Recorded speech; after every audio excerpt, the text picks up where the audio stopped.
Olá, boa noite. Seja muito bem-vindo e muito bem-vinda ao programa Vida em Família aqui na TV Evangelizar. Que alegria receber você no programa de hoje, no qual nós vamos falar de um assunto um pouco leve, gostoso de se falar, que é a maternidade, né? Vida de mãe, mas falando de um lado um pouco triste que é divulgado, que é colocado como um fardo. A maternidade é um fardo. O filho não é uma bênção. O filho não é uma coisa bonita, uma coisa gostosa, uma coisa esperada. Mas o filho é tido como um baita problema que a mulher precisa, então, lidar e administrar. Isso porque na década de 60, ativistas foram fazendo propagandas anti-maternidade. E nessas propagandas era disseminada a seguinte questão, que a mulher, a mãe, se tornava escrava de seus filhos e de seu lar por causa da maternidade. Então, de fato, era um fardo a ser carregado. Será que isso é verdade? Será que é isso mesmo? Será que naqueles olhinhos pequenos, brilhantes, aqueles rostinhos angelicais, encontramos tantos problemas assim? E para falar sobre isso, eu vou convidar a Karen Morten, ela que é esposa e mãe de 5 filhos, para o nosso bate-papo. Tudo isso aqui no Vida em Família.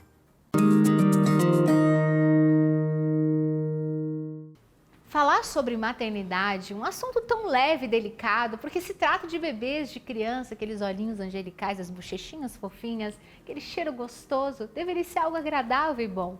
Mas na nossa sociedade não. Hoje a maternidade é tida como fardo, porque ativistas desde a década de 40 e 60 fizeram uma baita propaganda contra os filhos, contra as mamães. Olha o que elas escreveram. A devoção de uma mulher ao marido e aos filhos é um sacrifício de tanta grandeza que inevitavelmente atrasa seu crescimento como indivíduo. Criar filhos é uma ocupação ingrata que não permite que as mulheres usem sua inteligência de uma forma que beneficie a sociedade. Tristes mulheres que não entendiam, porque muitas outras mulheres encontravam a beleza de ser mãe, que entendeu que o maior e o melhor e o mais nobre trabalho se dá em educar e formar uma criança. O que não tira os sacrifícios, a exaustão, não é isso. Mas calma aí, como assim a nossa geração tem medo de bebês, tem medo de ter filhos?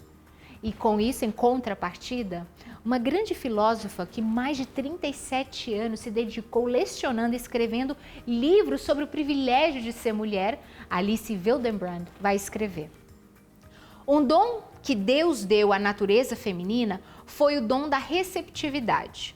Uma mulher que se dá ao seu marido, aceita com alegria ser fecundada, aceita receber. Sua receptividade é uma autodoação. A maravilha de dar à luz é que, embora a mulher receba apenas uma sementinha viva tão microscópica que passa desapercebida ao olho humano, depois de 9 meses, ela dá ao seu esposo um ser humano, com uma nova alma imortal e feito à imagem e semelhança de Deus. Deus cria a alma da criança, uma alma totalmente nova, sendo imaterial. Não poderia ser produzida por seres humanos. Deus, portanto, toca o corpo da mulher e põe essa nova alma no templo do seu ventre. Esse é mais um privilégio de ser mulher que o Criador deu às mulheres durante a gestação. Elas têm o extraordinário privilégio de carregar 2 almas em seus corpos. E para falar sobre esse assunto, eu vou convidar aqui a Karen Morten, que nos ajudará a entender qual é a beleza de ser mãe. E você que está aí, que quer investir cada vez mais na educação dos seus filhos, não sei se você sabe que além de jornalista, apresentadora, eu sou tradutora e já fui professora de crianças de 3 a 12 anos de inglês. E eu convido você a adquirir a minha apostila English Book Kids, volume 1, num formato PDF, por somente R$ 59,90, junto com um curso onde eu vou ensinar o seu filho a fazer cada atividade da apostila em inglês. Eu falo o curso inteiro em inglês e a legenda também em inglês. Por quê? Porque é dessa forma que você vai aprender, e o seu filho também, o inglês do mundo real, inglês de nativo americano. Sabe por que os cursinhos não dão muito certo? Por causa disso, se traduz tudo, coloca a legenda em tudo. E para você entender de fato e aprender, é preciso escutar o inglês de nativo americano. Vá lá no meu Instagram, Fernanda Zapparoli, clique lá, você vai encontrar a apostila mais o curso e eu tenho certeza que o seu filho também se tornará uma criança bilíngue. Nós vamos para um breve intervalo, dá tempo de você aí, ó, ir no banheiro, voltar, tomar uma água e eu voltarei com a nossa convidada, onde nós vamos falar sobre o tema A maternidade não é um fardo.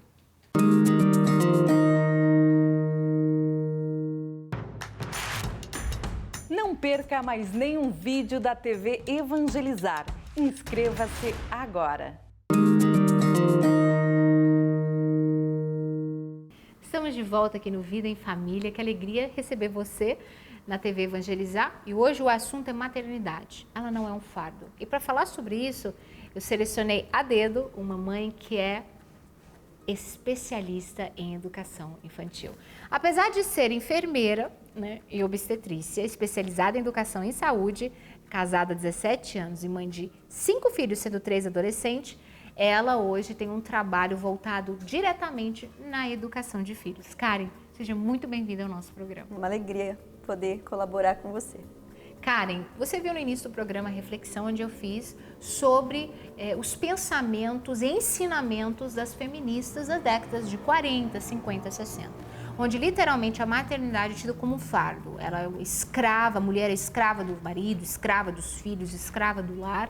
E para se libertar dessa escravidão, não tenham filhos. Queria já começar o programa com a seguinte pergunta: como é possível nadar contra a correnteza desses pensamentos que nos formaram e nos educaram e hoje a gente poder experimentar a leveza da maternidade? Eu gosto muito dessa ideia inicial, quando você fala do pensamento, né? É interessante como o pensamento ele é capaz de modificar toda a nossa história nas últimas décadas. Então começa com um pensamento que é escrito, que é divulgado, que está em vários livros. E essa ideia, então, ela vai alterando o comportamento das mulheres, mas não só o comportamento, a visão que a mulher tem dela mesma. Então, quando a gente fala de uma maternidade sem fardo, é interessante que existem 2 tipos de fardo. O primeiro é quando a gente pensa assim, que a maternidade realmente tem suas dificuldades no dia a dia. Educar crianças é trabalhoso, é uma jornada árdua a educação. Crianças realmente dão trabalho. Mas depois eu penso também num outro tipo de fardo, que é esse fardo que está lá no pensamento, que a criança ela não faz parte da experiência feminina, mas ela me é um fardo como existência. A existência dela me pesa, a existência dela não é boa para mim. Então, quando a gente pensa em leveza, nós vamos pensar, né, nessa experiência positiva da minha vida como uma vocação feminina, ser mãe. E depois entender, para eu entender que eu estou nadando contra a correnteza, é importante então entender esse primeiro momento, que é a correnteza que vem contra essas ideias. Então, quando eu entendo que em algum momento dessa história existiram pensadores que disseram, olha, tá vendo, mulher, o que você vive na sua casa é uma escravidão. A sua experiência com seu filho, com a sua família não é boa. Isso não faz bem para a sua evolução, para o seu crescimento. E aí eu começo a limitar o crescimento da mulher a algo completamente material, que geralmente está relacionado a quê? Não a experiência feminina, na experiência total da mulher, mas geralmente está relacionado ao mercado de trabalho, né? A uma formação. Nunca a mulher como um todo, uma mulher que tem suas emoções, uma mulher que tem suas experiências no lar, uma mulher que tem suas experiências também no mercado de trabalho. Então essa mulher ela é tudo isso. E quando eu falo, então, que a maternidade é um fardo, é porque eu estou limitando a experiência da mulher a essa vivência das dificuldades do dia a dia, que são dificuldades completamente naturais dentro da maternidade, misturado com esse pensamento de que esse filho é um peso para o crescimento da mulher. Mas o mais importante é que esse crescimento, se a gente for fazer essa correlação,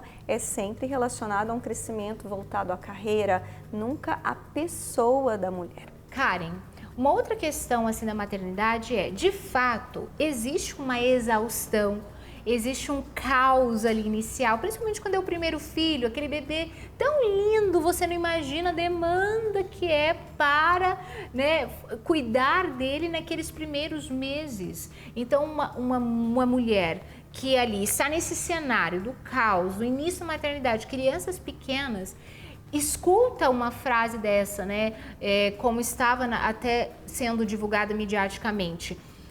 Amo o meu filho, mas odeio a maternidade.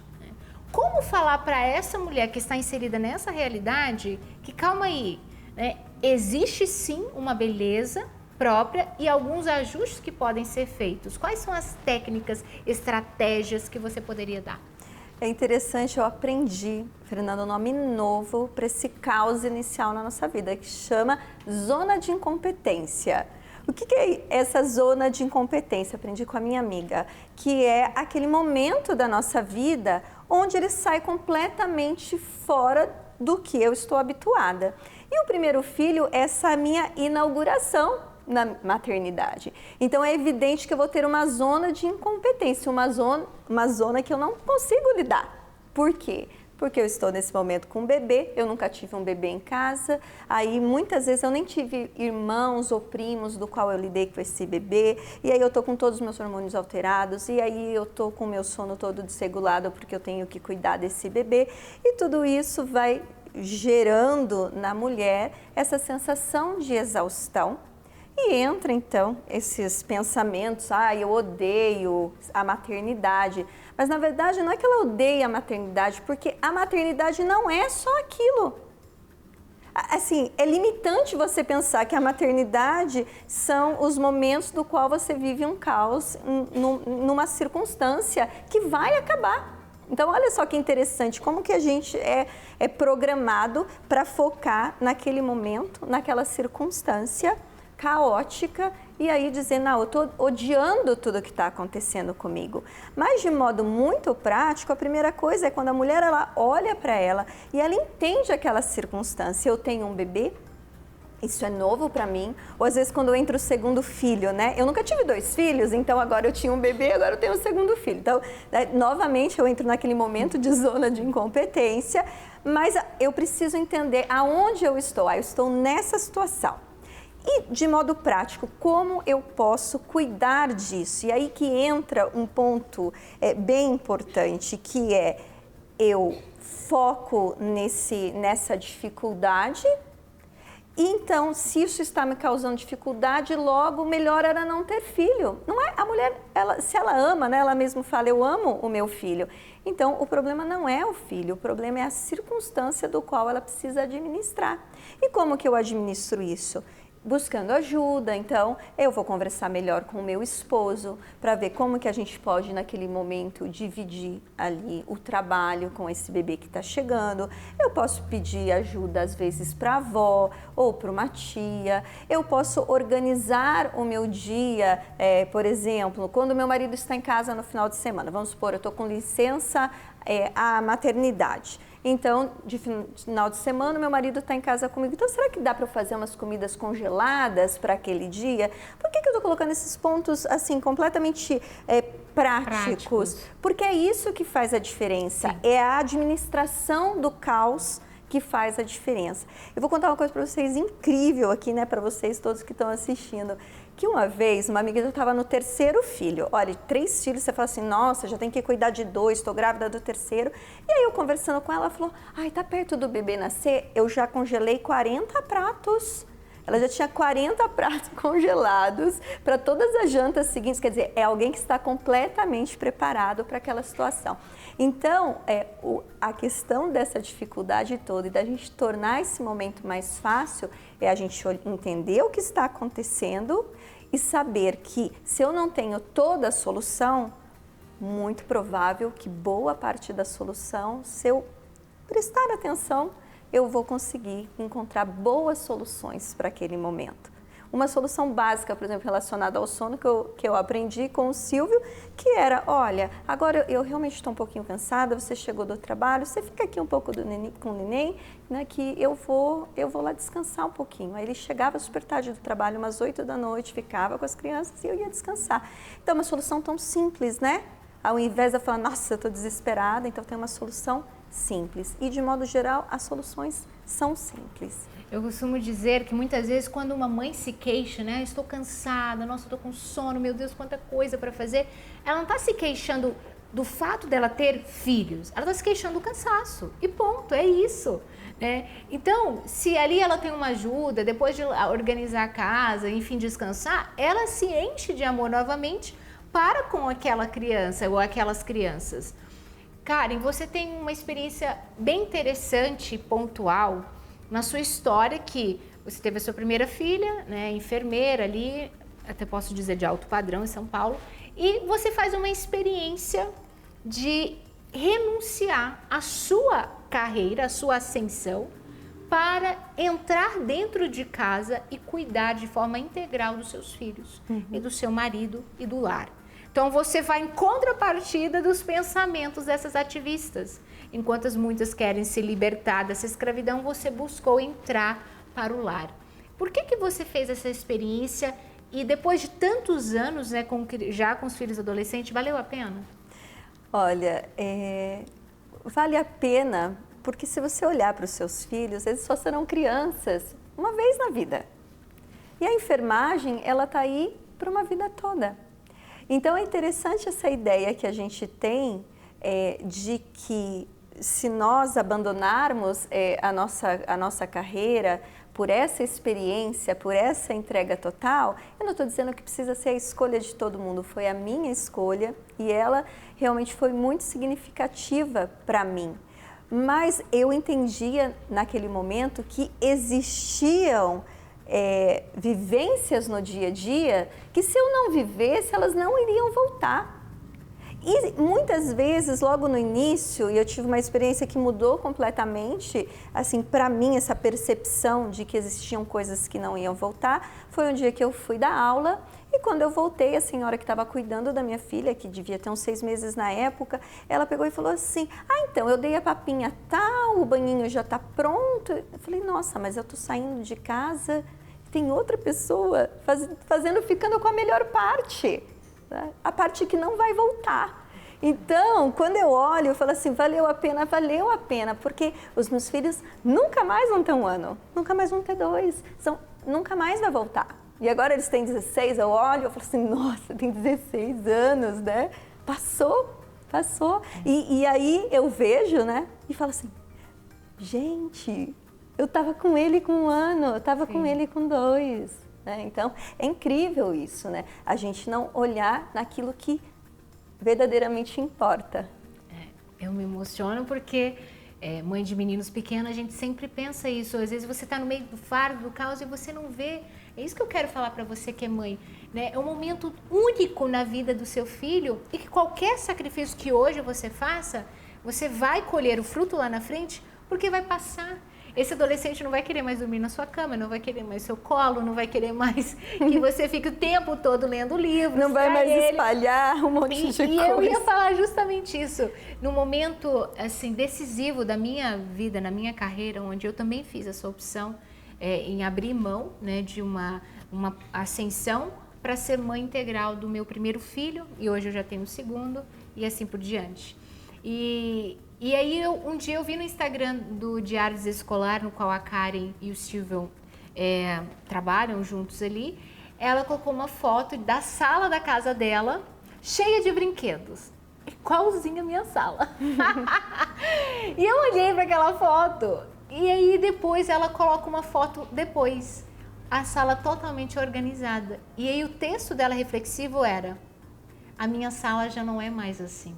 Eu já tive essa sala cheia, porque ela falava para as mamães de crianças pequenas, cheias de brinquedos.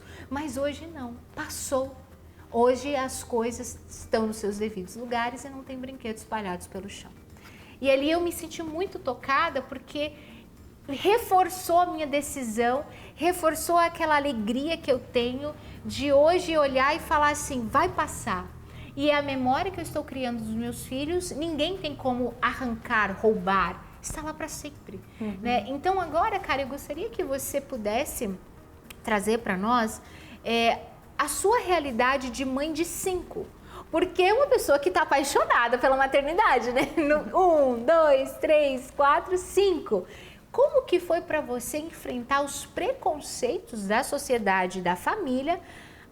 O primeiro, ok. O segundo, terceiro, nossa, Karen, o quarto, mas né, que vocês não estão se cuidando. O quinto, o que está acontecendo? Conta para nós. Foi uma escolha livre em ter uma família numerosa?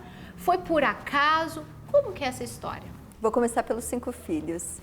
Sempre quando me falam, nossa, você tem 5 filhos, eu sempre falo, eu tive um filho de cada vez. Né? Então, a minha vivência no casamento não se iniciou com 5 filhos. Então, eu tive um filho, depois outro, e isso foi, né, nós fomos tendo um crescimento familiar, fomos amadurecendo, fomos também crescendo como pais. Então, à medida que nós crescemos como pais, a gente consegue organizar muito melhor a nossa família, e sempre buscando essa alegria no lar. Agora, quanto aos preconceitos, eu sempre entendo que a maior dificuldade nunca foi vencer os preconceitos dos outros, mas o meu preconceito.